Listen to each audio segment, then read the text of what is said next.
I transferred the $200,000 to my daughter's student loan account that morning. Then I blocked her number. Let me back up. My name is Robert Chen, and I raised my daughter Emily alone after my wife died when Emily was 6. Breast cancer, the kind that moves fast. One day, Sarah's complaining about back pain. 6 months later, I'm a widower with a first grader who keeps asking when mommy's coming home. I was an automotive technician at a Toyota dealership in Sacramento. Not glamorous, but steady. I worked every overtime shift they'd give me. Weekends, holidays, didn't matter. Emily needed new shoes, piano lessons, SAT prep, college application fees. The list never ended and I never said no. She was brilliant. National Honor Society, debate team captain, valedictorian. Got into Georgetown Law with a partial scholarship. But partial doesn't pay for DC rent or textbooks or professional clothes for internships. So I took out Parent Plus loans, $200,000 worth, spread across 3 years. My plan was simple. Emily gets her degree debt-free, starts her career without that weight. Maybe helps me pay it back once she's established. Father-daughter team, right? That's what I told myself every time I signed another promissory note. She graduated last May. Passed the bar in July. Got hired at Morrison & Fletcher, one of those white-shoe law firms in downtown D.C., where partners make 7 figures and associates start at $215,000. She called me crying happy tears. I cried too, alone in my apartment, looking at Sarah's photo. Emily was supposed to visit for Thanksgiving, but she canceled. Big case, she said. Couldn't get away. I understood. I spent the holiday watching football and eating Chinese takeout, thinking about how Sarah would have been so proud. Then came December 15th. I was scrolling Facebook during my lunch break, eating a sandwich in my truck, when I saw it. My cousin Janet had shared a post from Morrison & Fletcher's public page. Congratulations to Emily Chen on her promotion to junior partner. Junior partner, at 26. In 18 months. The photo showed Emily in a navy suit, holding champagne, surrounded by smiling people in what looked like someone's mansion. Floor-to-ceiling windows, crystal chandelier, the works. I zoomed in. There was Emily, radiant, next to a tall blonde guy in a tuxedo, his arm around her waist, very comfortable. The caption read, "Celebrating with the family who believed in me every step of the way. Special thanks to the Hawthorns for their unwavering support and guidance. Here's to the next chapter." The Hawthorns. I clicked on the blonde guy's profile. Christopher Hawthorne III, Yale Law, currently senior associate at Morrison & Fletcher, son of Christopher Hawthorne Jr., founding partner at the firm.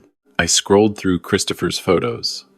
There was Emily at what looked like the Hamptons, Emily on a yacht, Emily at a black tie gala, Emily at the Hawthorne family estate for Christmas last year.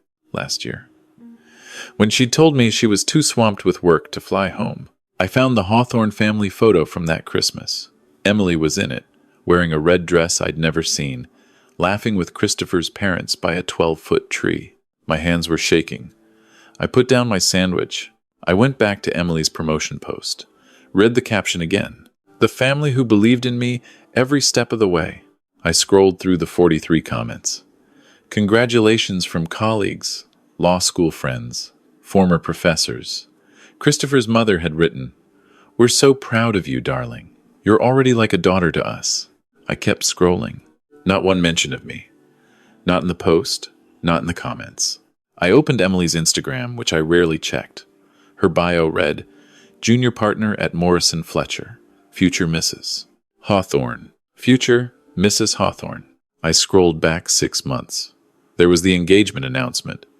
A massive diamond on her finger, the Washington Monument in the background. "Caption?" he asked. I said yes. "Can't wait to marry my best friend." Number engaged. Number Hawthorne bride. 217 likes. Dozens of comments I'd never seen because she'd never told me. My daughter was engaged and I'd found out on Instagram. I kept going back. Found the photos of her with the Hawthorns. Easter dinner. 4th of July at their lake house. Charity galas. Wine tasting in Napa. In every photo, she looked happy, confident, like she belonged. I noticed something else. In all her posts from the past 2 years, she tagged locations, friends, Christopher, his family. But she never posted anything about Sacramento. Nothing about visiting home. Nothing about me. It was like I didn't exist. I went back to work, but I couldn't focus. That night, I did something I'm not proud of. I created a fake LinkedIn profile and searched for Emily's page. Her professional profile was immaculate. Education, experience, publications, awards.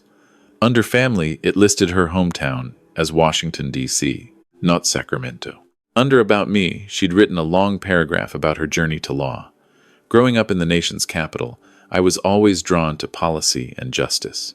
My mentors at Georgetown and Morrison and Fletcher shaped my path, and I'm grateful for the guidance of the Hawthorne family, who took me under their wing and showed me what it means to practice law with integrity. Nothing about working-class Sacramento. Nothing about a dead mother. Nothing about a father who took out $200,000 in loans so she could have this life. I barely slept that night. The next morning, Saturday, I did more digging. Found the announcement of Emily's engagement in the Washington Post Society pages. Emily Chen, junior partner at Morrison and Fletcher, will wed Christopher Hawthorne III in June at the Hawthorne Estate in Martha's Vineyard. Miss Chen was raised in Washington, D.C., and graduated from Georgetown University and Georgetown Law. Raised in Washington, D.C. I sat there in my kitchen, in the apartment I'd lived in for 30 years, and I felt something crack inside my chest. She'd erased me. Completely. I opened my laptop and logged into the loan servicer website. The Parent Plus loans were in my name, my responsibility. I'd been paying them faithfully, $1,847 a month, for the past year and a half. The balance was $183,491. There was an option I'd never explored before. Transfer of responsibility. If the student agrees, the loans can be transferred to their name. I called the servicer's customer service line. Waited 40 minutes on hold. Federal Student Loan Services. This is Brenda. How can I help you? I need to transfer my Parent Plus loans to my daughter, I said. Okay, sir. I'll need some information. Can you confirm your loan account number? I gave her the details. She pulled up my file. Mr. Chen, I see you have $183,491 remaining across multiple Parent Plus loans taken out for Emily Chen, correct? Correct. And Miss Chen has agreed to assume responsibility for these loans? I hesitated for exactly 2 seconds. Yes, I said. I'll need written consent from both parties. I'm sending you the forms now. Once we receive them back with both signatures, we can process the transfer. This typically takes 4 to 6 weeks. What if I want to pay them off entirely right now and just send her a bill? I asked. Brenda paused. Sir, that would be a private matter between you and your daughter. The servicer can't facilitate that, but if you pay off the loans in full, they're satisfied. What you and your daughter arrange afterward is your business. Thank you, I said. I hung up and stared at my bank account.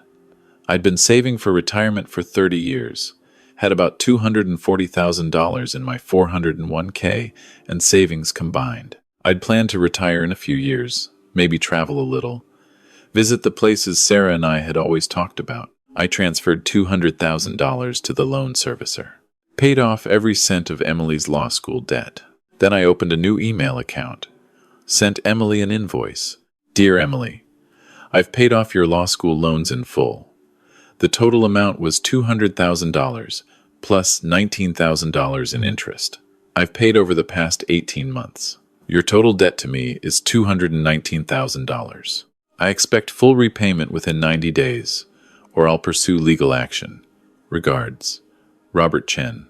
I attached the payment confirmation and loan satisfaction documents. Then I blocked her number, her email, all her social media. I didn't expect to hear from her, but I was wrong. 3 hours later, someone was pounding on my door. I opened it. Emily stood there in yoga pants and a Georgetown Law sweatshirt, her face red and streaked with tears. What the hell, Dad? She shouted. I stepped back. Let her in. You blocked me, she said, her voice shaking. You sent me that that invoice and then blocked me. What is this? It's exactly what it says, I replied calmly. I paid your debt. Now you owe me. You can't be serious. Those were parent loans. You took them out. That was your choice. Yes, because you're my daughter, and I wanted you to graduate without debt. But apparently, I'm not your father anymore, am I? She froze. What are you talking about?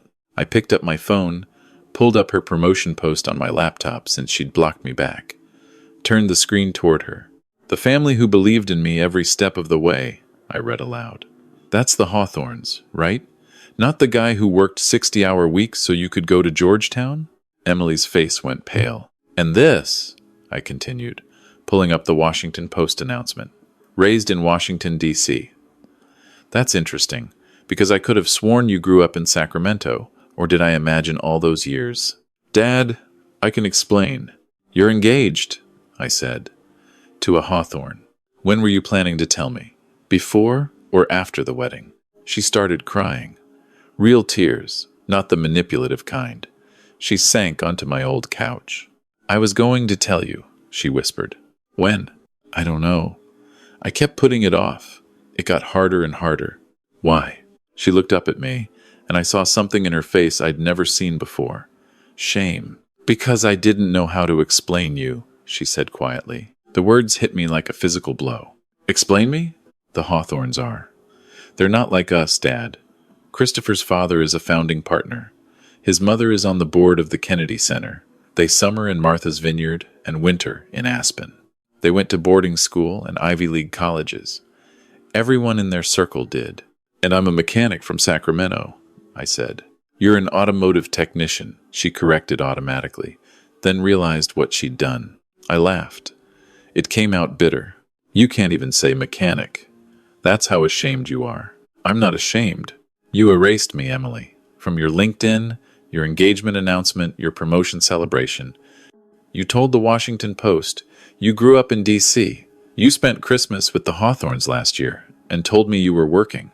I am working. I work 90-hour weeks at that firm, but not at Christmas. You were at their estate. I saw the photos. She put her face in her hands. When did it start? I asked. When did you decide I was an embarrassment? It wasn't like that, she said through her tears. Then what was it like? She took a shaky breath. It started my first week at the firm. There was a partner lunch, everyone going around introducing themselves, talking about where they went to school, what their parents did. Christopher said his dad was a founding partner. Someone else's dad was a federal judge. Someone else's mom was a senator. And you? I said my mom passed away when I was young and my dad worked in automotive. I didn't say mechanic. I said automotive, like it was some corporate thing, but it wasn't enough. Christopher's mother asked where I grew up.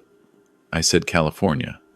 She got excited, thought I meant San Francisco or L.A., started talking about Napa and Malibu. I didn't correct her. So you let her think you were from money. Not intentionally. It just happened. And then Christopher asked me out, and I liked him, and by the time I met his parents, they already had this idea of who I was. I couldn't take it back. You could have told the truth. I tried, she said desperately. I started to tell Christopher about you, about Sacramento, but he made this comment about how he admired people who pulled themselves up by their bootstraps, but they didn't really fit into his parents' social circle. He was talking about someone else, but I knew what it meant. So you chose them over me. I chose my career. Do you know how rare it is for someone my age to make junior partner? They were grooming me for it because I'm dating Christopher, yes, but also because I'm good at my job. The Hawthorns opened doors for me. Christopher's dad mentored me personally, and I just paid for you to walk through those doors, I said quietly. She looked at me, really looked at me, and I saw the moment it hit her. Dad, You didn't just forget to mention me, Emily. You rewrote your entire history. You turned yourself into someone whose family could afford Georgetown law, who belonged in the Hawthorns world. You erased every sacrifice your mother and I made. Mom would understand, she whispered. That's when I lost it. Don't you dare, I said, my voice shaking with anger. Don't you dare use your dead mother to justify this. Sarah worked herself to exhaustion to give you opportunities. She died worried about whether you'd be okay, and I promised her I'd make sure you had everything you needed. I kept that promise. I gave you everything, and you threw me away like I was nothing. Emily was sobbing now. I'm sorry. I'm so sorry. I never meant for it to go this far. But it did. You got engaged and didn't tell me. You made partner and thanked everyone except me. You've been building a life, and I'm not in it. That's not true. Really. When was the last time you called me just to talk? Not because you needed something, just to check in? She opened her mouth, closed it. Exactly, I said. We sat in silence for a long moment. The invoice stands, I said finally. You owe me $219,000. You're making $250,000 a year as a junior partner, plus whatever bonus they give you. You can afford it. Dad, please. I'll pay you back, but don't make it like this. Don't make it a transaction. You made it a transaction when you decided I wasn't worth mentioning to your new family. They're not my family. You're my family. Then why did you say they believed in you every step of the way? I was there for every step, Emily. Every single one. First day of kindergarten, every piano recital, every debate tournament, college move-in day, law school graduation. I was there. Where were the Hawthorns? She couldn't answer. You have 90 days, I said. After that, I'll file in small claims court. You're a lawyer. You understand how this works. You'd sue me? You'd erase me. She stood up, wiping her eyes. I can't believe you're doing this. I can't believe you already did. She walked to the door, then turned back. Christopher's parents want to meet you. They want to meet my dad before the wedding. I'm not going to your wedding, Emily. Her face crumpled. Dad, please. I made a mistake. A huge mistake. But I love you. You're my father. I can't get married without you there. You were going to, I pointed out. You were planning a Martha's Vineyard wedding with 200 guests, and I wasn't invited. You were going to be invited. I just hadn't sent invitations yet. Were you going to seat me with the Hawthorns family? Introduce me as the mechanic from Sacramento? Or were you going to put me at a back table and hope nobody asked questions? She didn't answer, which was an answer. Goodbye, Emily, I said. She left crying. I didn't hear from her for 3 weeks. Then I got a letter. Not an email, a physical letter, delivered to my door. Dear Dad, it began, and I almost threw it away. But I didn't. I've been talking to a therapist. She says I've been dealing with imposter syndrome and class shame, which doesn't excuse what I did, but maybe explains it. Every day at Morrison and Fletcher, I'm surrounded by people who grew up with everything. They talk about boarding school and trust funds and summer homes like it's normal. I didn't have any of that. I had you, working overtime at the dealership, eating ramen so I could have new clothes for school pictures. I was so desperate to fit in that I convinced myself I could just become one of them. If I dressed right and talked right and dated the right person, nobody would know I was the girl whose dad changed oil for a living. But the truth is, you changing oil paid for everything I have. My degree, my bar exam, my professional wardrobe, everything. You gave me a life I never could have had otherwise. And instead of being grateful, I was ashamed. I told Christopher everything. About Sacramento. About Mom's cancer. About you taking out $200,000 in loans for me. About the invoice. He was horrified. Not by you, by me. He said his dad grew up working construction to pay for community college. His grandfather was a coal miner. The Hawthorns have money now, but they came from nothing, just like us. I could have told them the truth from the beginning and it would have been fine. Better than fine. They would have respected you.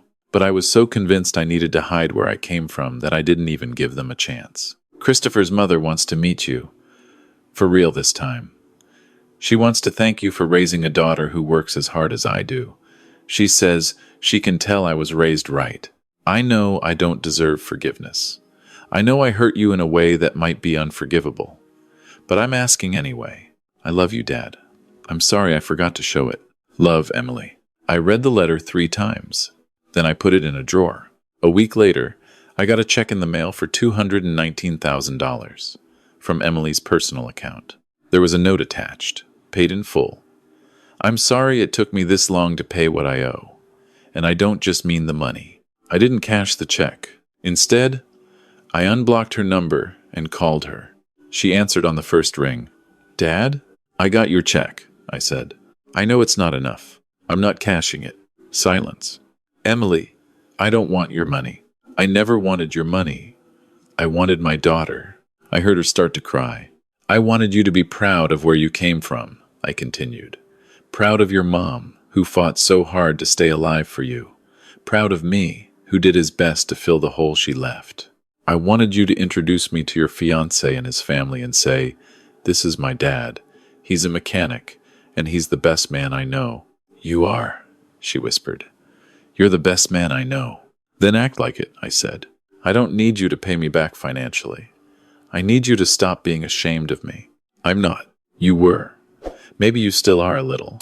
But if you want me in your life, if you want me at your wedding, you need to decide who you are. Are you the girl who came from nothing and made something of herself? Or are you someone who pretends she was born into something she wasn't?" "I'm the girl from Sacramento," she said, after a long pause. "The girl whose dad worked overtime every week. The girl whose mom died too young. The girl who got into Georgetown on partial scholarship and whose dad took out $200,000 in loans to cover the rest. That's who I am." "Can you own that?" I asked. "In front of the Hawthorns? In front of your colleagues? In front of everyone?" "Yes," she said. "I want to. I need to." "Then come home," I said. "Come back to Sacramento. Bring Christopher. Let him see where you grew up. Show him your old bedroom, your mom's garden, the high school where you were valedictorian. Let him meet your family here, the people who knew you before you were Emily Chen, Esquire." She was quiet for a moment. "Okay," she said finally. "We'll come next weekend." They came. Christopher was younger than I expected, nervous, polite, shook my hand too hard, called me sir about 40 times in the first hour. Emily showed him everything. Her old room, still decorated with debate team trophies and photos of her and Sarah. The garden where Sarah had planted roses that I still tended. The dealership where I worked. We went to dinner at the Mexican place, where I used to take Emily every Friday night after school. Christopher was visibly uncomfortable at first, overdressed in khakis and a button-down, but he loosened up after Emily ordered for both of them and told the waitress, "This is where I grew up. Best carnitas in California." After dinner, we sat in my living room. Christopher looked at the photos on the wall. "Is this Emily's mom?" he asked, pointing to Sarah's picture. "That's Sarah," I said. "Took that photo at Lake Tahoe, year before she got sick." "Emily looks like her," he said. "She does. Acts like her too. Stubborn, brilliant, terrible at asking for help." Emily smiled a little at that. Christopher turned to me. "Mr. Chen, Emily told me everything. About the loans, about how hard you worked to put her through school. I want you to know that I respect that immensely. My grandfather was a coal miner in West Virginia. Died of black lung when my dad was 15. My dad worked construction to put himself through community college, then state school. He was the first Hawthorne to go to college." I looked at Emily. She was watching Christopher with something like wonder. "The money came later," Christopher continued. "Dad built his practice from nothing, took on cases nobody else wanted, worked 100-hour weeks for years. By the time I was born, we had money. But he never let me forget where we came from." "Emily seemed to think you'd be ashamed of where she came from," I said carefully. Christopher looked genuinely confused. "Why would I be ashamed? Everything I admire about Emily comes from how she was raised. Her work ethic, her determination, her resilience. She got those from you. She got the stubbornness from her mother," I said. And Emily laughed, the first real laugh I'd heard from her in years. We talked for hours. Christopher asked questions about Emily's childhood, about Sarah, about my work. He was genuinely interested, not politely feigning interest. At one point, Emily's phone rang. She looked at it and said, "It's your mom." Christopher answered, "Hey, Mom. Yeah, we're at Mr. Chen's apartment, Sacramento. You should see it. It's great." "Yeah." Emily showed me her old room. "Okay, hold on."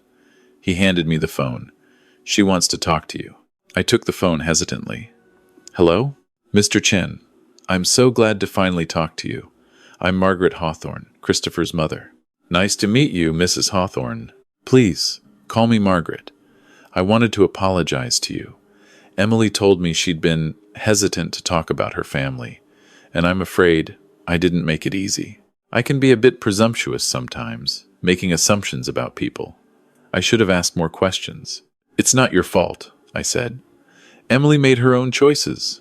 Well, I hope you'll give us a chance to know you properly now. We're having dinner next Sunday in D.C., just family. We'd love for you to join us. Christopher's father is very eager to meet the man who raised such an impressive daughter. I looked at Emily. She was watching me with hopeful eyes. I'll be there, I said. That dinner was surreal. The Hawthorns lived in a Georgetown townhouse that probably cost more than I'd make in 5 lifetimes. But they were warm, welcoming. Christopher's father, Christopher Jr., told stories about working construction, about his own father's struggles. Emily reminds me of myself at her age, he said. Hungry, brilliant, working twice as hard as everyone else to prove she belonged. But the secret is, she already belonged. She just needed to believe it. After dinner, he pulled me aside. I owe you an apology, Robert, he said. Emily's been with our family for 2 years, and I never asked about you. I assumed her parents were deceased or estranged. I should have asked. Should have made it clear that we wanted to know her whole story, not just the parts she thought we'd find acceptable. She's an adult, I said. She makes her own choices. True. But we could have made it easier for her to make different choices. My mother used to say, you can tell a lot about someone by how they treat the people who raised them. I should have noticed that Emily never talked about her family. We rejoined the others. Margaret showed me their family photos, including one of Christopher Sr., the coal miner, looking exhausted and proud. We don't forget where we came from, she said simply. And we don't want our children to forget either. Emily was quieter than usual that night, watching me interact with the Hawthorns like she was holding her breath. On the drive back to my hotel, she finally spoke. Thank you for coming, she said. They're good people, I said. They are. I was so stupid, Dad. I was so convinced they'd judge me for where I came from. I didn't even give them a chance. And I hurt you for nothing. Not nothing, I said. You learned something. What? That you can't run from who you are. You can only decide whether to be ashamed of it or proud of it. She nodded slowly. I choose proud. From now on, I choose proud. The wedding was in June, at the Hawthorne estate in Martha's Vineyard. 200 guests, like Emily had planned. But this time, I was there. I walked her down the aisle. In my speech at the reception, I talked about Sarah, about how proud she would have been, about how Emily got her mother's strength and her father's stubbornness. Everyone laughed and cried in the right places. Afterward, Emily found me on the terrace, looking out at the ocean. Thank you, she said again. For what? For not giving up on me. For making me face what I'd done. For being here. I'm your father, I said. Where else would I be? She hugged me tight. I love you, Dad, and I'm sorry for all of it. I know, I said. I love you too. We stood there for a while, watching the waves. Dad, she said eventually. Yeah? I never cashed your check back. I know. I never cashed yours either. She laughed. So, we're even? We were always even, Emily. You don't owe me anything. You never did. I'm your father. Supporting you wasn't a loan. It was love. She started crying again. Happy tears this time. But, I added, if you really want to pay me back, you can start by calling more often, and visiting Sacramento at least twice a year, and naming your first kid Sarah if it's a girl. Deal, she said, still crying. All of it. I promise. I believed her. And this time, I think she believed herself too.